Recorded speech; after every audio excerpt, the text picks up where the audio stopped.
हाँ तो बेटा एक प्रार्थना पत्र हम देखते हैं। ये प्रधानाचार्य को लिखा हुआ है। सिंपल जो मैंने प्रार्थना पत्र आपको फॉर्मेट बताया था ये वो एप्लीकेशन है।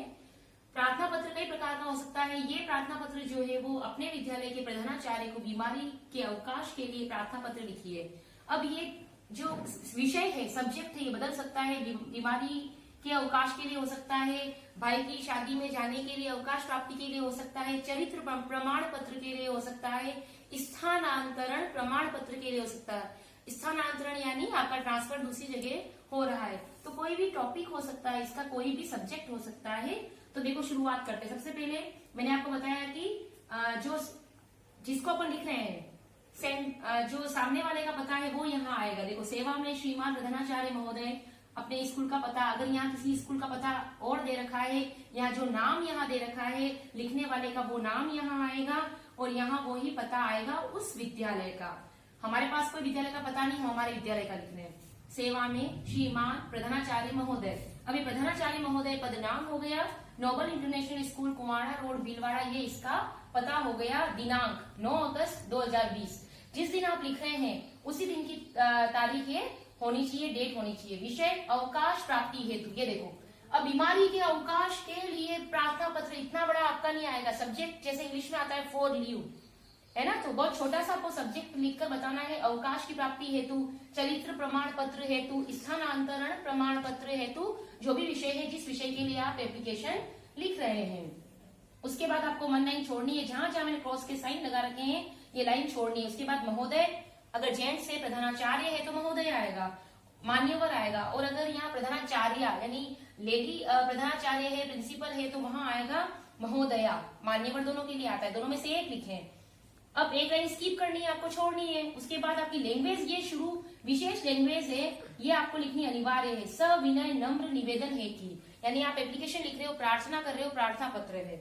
सविनय निवेदन है कि कल साय विद्यालय से घर पहुंचने पर मुझे तीव्र ज्वर हो गया था। ज्वर यानी बुखार। डॉक्टर ने मुझे 3 दिन विश्राम करने की सलाह दी है, अतः मैं दिनांक 9 अगस्त से 11 अगस्त तक विद्यालय में उपस्थित नहीं हो सकूंगी, क्योंकि मैं औरत हूँ, लेडी हूँ, बच्चा हूँ, स्टूडेंट है, छात्रा है, तो उसके लिए ये आएगा। उसके बाद मैंने आपको 2 पैराग्राफ बताए थे, 2 पैराग्राफ में लिखना है। पहले में आपको अपनी समस्या बतानी है, किस समस्या के कारण आप नहीं आ सकते, और दूसरी समस्या, देखो पैराग्राफ चेंज हो गया, कृपया करके। अब दूसरा जो लाइन, अगला जो पैराग्राफ स्टार्ट होता है, दूसरा अनुच्छेद, उसमें आपको अपनी प्रार्थना करनी है। तो कृपया करके मुझे 3 दिन का अवकाश देने का कष्ट करें, आपकी अति कृपा होगी। और फिर वन लाइन स्किप करनी है, छोड़नी है, धन्यवाद लिखना है। वन लाइन स्किप वापस करनी है, छोड़नी है। आपकी आज्ञाकारी शिष्या मीना शर्मा, कक्षा 7वीं अ ब स, जो भी है।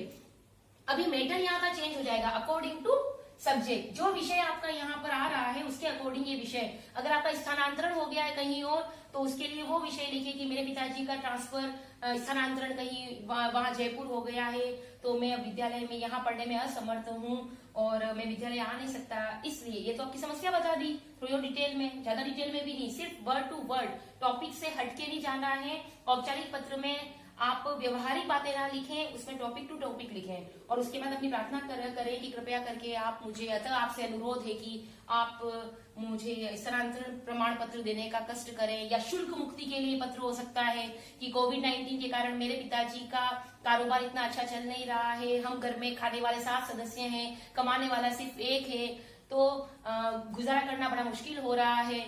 तो उसके बाद मैं आपके विद्यालय का अच्छा विद्यार्थी हूँ या छात्रा हूँ, हमेशा प्रथम आती हूँ। तो उसके बाद ये प्रॉब्लम लिख दी शुल्क मुक्ति के लिए, है ना, फीस माफी के लिए। फिर अगला नेक्स्ट पैराग्राफ, 2 पैराग्राफ लिखने, अगले में प्रार्थना करनी है। तो आपसे मेरा अनुरोध है कि आप मुझे मेरा शुल्क मुक्ति मुझे प्रदान करेंगे, और मुझे आशा है कि आप मेरी बातों में ध्यान देंगे, जो भी है इसके लिए आपकी अति कृपा होगी। वो लैंग्वेज पूरी आपको बनाकर लिखनी है। तो ये था हमारा सिंपल जो एप्लीकेशन प्रार्थना पत्र होता है। हाँ तो बेटा ये औपचारिक पत्र का दूसरा पैटर्न है। एक इससे पहले मैंने आपको प्रार्थना पत्र बताया, अब ये वो प्रार्थना पत्र था एप्लीकेशन। अब मैं लेटर यानी पत्र बता रही हूँ। पत्र कई प्रकार के होते हैं, औपचारिक भी, जिसमें शिकायती पत्र होता है, सांत्वना पत्र होता है, यानी किसी के साथ आपके स्कूल, दफ्तर या साथ में काम करने वाले को कोई दुर्घटना हो गई, कोई आपको सांत्वना देनी है उसके दुख में, वो होता है। शुभकामना पत्र होता है, बधाई पत्र होता है, लेकिन वहां पे भी बधाई और शुभकामना पत्र होता है, लेकिन आपके सगे संबंधी नहीं है वो। तो इसलिए वो जो पत्र होगा वो औपचारिक पत्र में ही आएगा। यहाँ मैं आपको एक शिकायती पत्र बता रही हूँ। जो पहले एप्लीकेशन बताई थी प्रार्थना पत्र, उसमें फॉर्मेट यहाँ से शुरू हो रहा था, उसमें आपका पता ऊपर नहीं आया था। लेकिन ये जो पत्र है ये सीबीएसई के अकॉर्डिंग यही पैटर्न आपके अपनाया जाता है। तो आप इसको ध्यान से देखें। आपके जो भी बुक आप लें उसमें पैटर्न कोई भी हो, लेकिन आपका उसमें आपको इस तरीके से ही पता लिखना है, इस तरीके से ही जहां मैंने क्रॉस लगा रखे वहां लाइन स्किप करनी है, तभी मैं आपका पत्र सही मानूंगी। और बाईं ओर से बिल्कुल रेड लाइन के पास से आपको लिखना है, जैसे मैंने इसमें बताया गया है। कोई भी चीज इससे दूरी से नहीं लिखनी है। तो अब हम पत्र शुरू करते हैं। पहले प्रेषक, प्रेषक यानी जो भेजने वाला है, जो लिखने वाला है। रवि कुमार गुप्ता, यहाँ कोई नाम दिया नहीं गया है, अगर नाम दिया गया होगा तो उसका नाम लेती। नगर निगम के स्वास्थ्य अधिकारी को हम पत्र लिख रहे हैं क्षेत्र में फैली गंदगी के संबंध में, यानी ये शिकायती पत्र के अंतर्गत आएगा। प्रेषक, भेजने वाला कौन है? रवि कुमार गुप्ता है। अध्यक्ष है वो जन जागरण मंच सुभाष नगर जयपुर के, यानी ये अध्यक्ष जन जागरण मंच। आप ये थोड़ा पता है, एक दो पते आप याद रखें कि अगर सफाई के संबंध में है तो स्वास्थ्य अधिकारी को लिखना है, चोरी के संबंध में है तो थानाधिकारी को लिखना है, और बिजली पानी ये सभी आप नगर निगम को लिख सकते हैं। स्वास्थ्य, बिजली, पानी ये सभी। लाउड स्पीकर बहुत तेज बज रहे हैं तो आप थानाधिकारी को लिखें, चोरी हो रही थानाधिकारी को लिखें। तो इस प्रकार से शिकायती पत्र का एक कुछ पते होते हैं, कुछ नाम होते हैं जो आपको याद करने पड़ेंगे। अब लिखने वाले प्रेषक रवि कुमार गुप्ता है, वो अध्यक्ष है जन जागरण मंच के, यानी अपने पूरे मोहल्ले के, सुभाष नगर जो पूरा मोहल्ला है उसका प्रतिनिधित्व कर रहे हैं क्योंकि वो अध्यक्ष है। तो प्रेषक रवि कुमार गुप्ता, उनका नाम आ गया। पद क्या है उनका? अध्यक्ष जन जागरण मंच सुभाष नगर जयपुर। अब ये जो नगर निगम है, या मैं भीलवाड़ा भी लिख सकती थी, लेकिन बेटा भीलवाड़ा के लिए नगर निगम नहीं लगेगा। नगर निगम यहाँ भीलवाड़ा में तो नगर परिषद है, नगर निगम उदयपुर में है, जयपुर में है, अजमेर में है, इसलिए मैंने जयपुर का पता लिखा है। अब ये आपका एड्रेस आ गया पूरा। जो लिखने वाला है वो आप अकेले भी हो सकते हैं, आप किसी के मोहल्ले के कुछ अध्यक्ष उपाध्यक्ष भी हो सकते हैं। अब सेवा में, अब ये पूरा फॉर्मेट जो आया है वो मैंने आपको प्रार्थना पत्र में जो फॉर्मेट बताया था उसी तरीके से, बस इसकी लैंग्वेज थोड़ी चेंज है। लैंग्वेज अकॉर्डिंग टू विषय, सब्जेक्ट के अनुसार है। अब सेवा में स्वास्थ्य अधिकारी महोदय नगर निगम जयपुर, ये आपका एड्रेस लिखने वाले का, ये प्राप्त करने वाले का, ये सेंडर, ये रिसीवर है ना, इंग्लिश में आप ऐसे ही पढ़ते हैं। अब दिनांक आ गई, यहां से प्रेषक के पते से दिनांक तक आपको कोई लाइन स्किप नहीं करनी है। आपका एड्रेस, आपका नाम पता, सामने वाले का नाम पता, और उसके बाद दिनांक तक कोई लाइन नहीं छोड़नी। दिनांक आएगी 11 अगस्त, जिस दिन आप लिख रहे हैं 2020। आप परीक्षा में बैठे हो तो जिस दिन आप बैठे हैं उसी दिन की तारीख आप लगा लें। विषय सुभाष नगर क्षेत्र में फैली गंदगी के संबंध में, आपको विषय ज्यादा देखने की जरूरत नहीं है। अपने क्षेत्र में फैली गंदगी के संबंध में है तो सुभाष नगर जो आपने लिखा है तो सुभाष नगर क्षेत्र में फैली गंदगी के संबंध में। फिर एक लाइन छोड़नी है, महोदय। आदमी है, प्रधानाचार्य है तो महोदय आएगा, और अगर आदमी है तो महोदय, और औरत है कोई अध्यक्ष तो महोदय आएगा। मान्यवर भी आप लिख सकते हैं। अब फिर एक लाइन छोड़िए, इसके बाद आपको एक लैंग्वेज बनानी है। जैसे देखो आपने प्रार्थना पत्र में लैंग्वेज बनाई थी, सभी ने नम्र निवेदन है की, उसी प्रकार इसमें आपको एक लैंग्वेज बनानी। इस पत्र के माध्यम से मैं आपको यह बताना चाहता हूँ, ये लैंग्वेज आप याद कर लेना। आप छोटे हो, आपके लिए लैंग्वेज काफी, बाकी इसके अलावा भी लैंग्वेज होती है। उपरोक्त, उपरोक्त यानी ऊपर लिखे हुए विषय, उपरोक्त विषय अंतर्गत निवेदन है कि हमें इस क्षेत्र का निवासी हूँ, हमारे क्षेत्र में ये समस्या है, दिन रात ये होता है, वो होता है, वो होता है। आपने पूरी समस्या बताई और उसके बाद एक पैराग्राफ खत्म किया। दूसरा पैराग्राफ आपकी प्रार्थना से संबंधित होगा कि आप क्या चाहते हैं वो। महोदय लिखा, वरना स्किप की। इस पत्र के माध्यम से मैं आपका ध्यान, ये याद कर लेना लैंग्वेज बेटा। इस पत्र के और एक पता आपको याद करना है। ये मैं आपको लिखने का तरीका बता रही हूँ। एक एड्रेस आप अपनी तरफ से याद करके रखो, 2-3 तरीके के, जैसा लेटर आ रहा है उसके अकॉर्डिंग एक एड्रेस आपके दिमाग में हो, आप उसको लिख दें। अगर कोई नाम और दिया गया है तो आप और कोई नाम लिखें। इस पत्र के माध्यम से मैं आपका ध्यान सुभाष नगर क्षेत्र में फैली गंदगी की ओर आकर्षित करना चाहता हूँ। जिधर देखिए उधर गंदगी के ढेर लगे हुए हैं। नालियों में गंदा पानी भरा हुआ है जिसमें से न केवल बदबू आती है बल्कि उन पर मक्खियों ने अपना निवास स्थान बना लिया है। हमारा जीना मुश्किल हो गया है। सफाई कर्मचारी कामचोर हैं। यदि गंदगी बनी रही तो महामारी फैलने का खतरा है। ये आपने समस्या बता दी।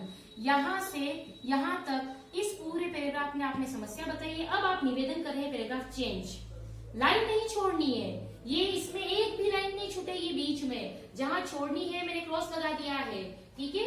अतः आपसे निवेदन है कि क्षेत्र का दौरा करें, स्थिति को समझें व सफाई की पूरी व्यवस्था करवाएं। फिर एक लाइन स्किप करनी छोड़नी है, धन्यवाद। फिर एक लाइन छोड़नी है, भवदीय। अब यहाँ आज्ञाकारी शिष्य नहीं आएगा, आप आज्ञाकारी नहीं होंगे, है ना, न तो आज्ञाकारी ओबीडिएंट या फेथफुली नहीं आएगा, यहाँ पर आएगा भवदीय।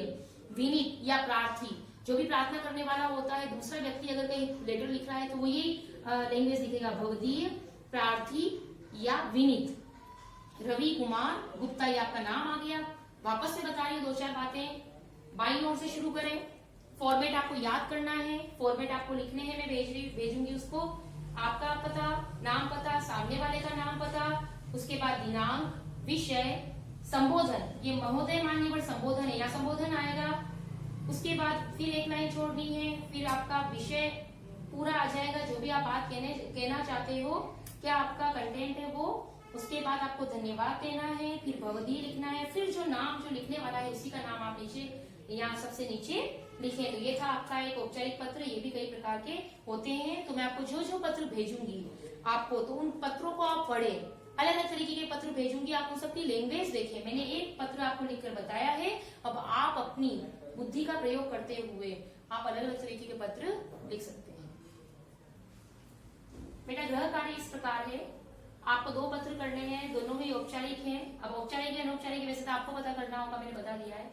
अपने प्रधानाचार्य को एक प्रार्थना पत्र शुल्क मुक्ति के लिए लिखे। शुल्क मुक्ति यानी फीस माफी जो होती है उसके लिए।